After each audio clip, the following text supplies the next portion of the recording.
আল্লাহর মধ্যে এখন ভালো আছে।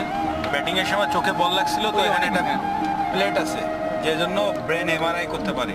শুক্রবার ভোরে চট্টগ্রামের নিজ বাসায় স্ট্রোক করেন সাবেক জাতীয় ক্রিকেটার নাফিস ইকবাল। পরে তাকে হেলিকপ্টারে চড়িয়ে ঢাকায় নিয়ে আসা হয়।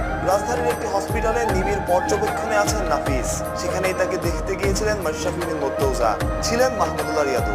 সাক্ষাৎ শেষে মাশরাফি জানিয়েছেন ভালো আছেন নাফিস ইকবাল। এখন আবার ডক্টর আসবে, যা দেখেছে আল্লাহর মধ্যে ভালো আছে। এটা ভ্যাসেলের মধ্যে একটা প্রবলেম আছে, বাট সোফার ভালো আছে। এনজিওগ্রাম হয়েছে, ব্রেন এনজিওগ্রাম করছে। এমআরআই তো ওরা যে বল লাগার জন্য প্লেট ছিল একটা, এই জন্য এমআরআই করতে পারিনি। তো ব্রেন এনজিওগ্রাম বোধহয় সম্ভবত এটা করেছে, এখন ভালো আছে। 250-টিরও বেশি ডিজাইন অপশন নিয়ে ওয়ালটন স্মার্ট ফ্রিজ, বোঝে আপনার প্রয়োজন। মাশরাফির আমার বক্তব্য বাংলাদেশের ক্রিকেট ভক্তদের জন্য নিশ্চিত করেই স্বস্তির। 39 বছর বয়সী নাফিস দেশের হয়ে 11টি টেস্ট এবং 16টি ওয়ানডে